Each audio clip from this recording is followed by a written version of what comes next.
திரு ஜெகதீஸ்வரன், அமித்ஷா கூட்டணியில் அங்கம் வகித்தே தீர்வோம் அப்படின்னு சொல்லக்கூடிய செய்தி யாருக்கானது? தமிழக வெற்றிக் கழகமும் ஆட்சி அதிகாரத்தில் பங்கு அப்படின்ற ஒரு தம்ப்லைனோட வரீங்க. இந்த ரெண்டு பேருக்கும் ஒரே புள்ளியில இணையக்கூடிய கருத்தா இது இருக்காது?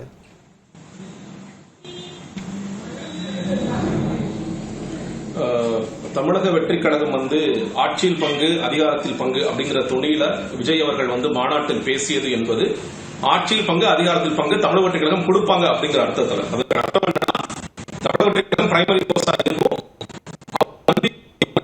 மெஜாரிட்டியா வந்துருவோம், சிங்கிள் மெஜாரிட்டியில வெற்றி பெறுவோம் அப்படிங்கறதான் வெளிப்படையாக சொல்லப்பட்ட விஷயம். இன்னைக்கு ஒரு ஸ்டேட்டஸ் குவோ தான் இருக்கு. இப்போ கூட்டணிக்கான சமிகைகள் எல்லாம் பேசப்பட்டது. நடுவில் அதிமுக கூட கூட்டணிக்கு போறாங்களான்னு கேட்கப்பட்டது, என்டிஏ கூட கூட்டணிக்கு போறாங்களான்னு கேட்கப்பட்டது.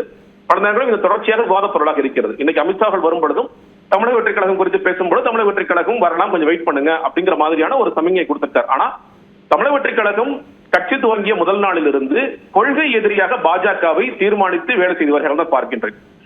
மதுரையில் நடந்த மாநாட்டுக்கு கூட அந்த கட்சியோட கொள்கை பரப்பு செயலாளர் அறிக்கை கொடுத்தாரு. அதற்கு பிறகு நேற்று அந்த முருக பக்தர்கள் மாநாட்டுக்கு கூட கண்டிச்சு ஒரு அறிக்கையெல்லாம் கொடுத்திருக்காரு. அறிக்கையெல்லாம் ட்விட்டர்ல அவர் அறிக்கை கொடுத்திருக்காரு. அந்த கட்சியோட பொதுச் செயலாளர் ஆதவ் அர்ஜுன் பல தொலைக்காட்சி பேட்டிகள்ல நாங்க நிச்சயமா பாஜக கூட போக மாட்டோங்கிறாரு.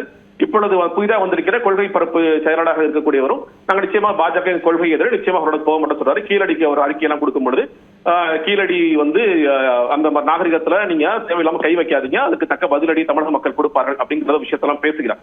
அப்பொழுது கொள்கை எதிரியாக பாஜகவை வைத்திருப்பவர்கள் எப்படி இந்த கூட்டணிக்குள் போவார்கள் அப்படிங்கிறது மிக முக்கியமான கேள்வி, நம்பர் 1. ரெண்டாவது, ஒருவேளை நீங்க தமிழக வெற்றிக் கழகம் என்டிஏ கூட்டணிக்குள்ள போகுது அப்படின்னா, இப்ப நிறைய பேர் சீட்ஸ் எல்லாம் பேசுறாங்க, எவ்வளவு சீட்ஸ் கிடைக்கும். தமிழக வெற்றிக் கழகம் எத்தனை சீட்ஸ் கொடுப்பாங்க?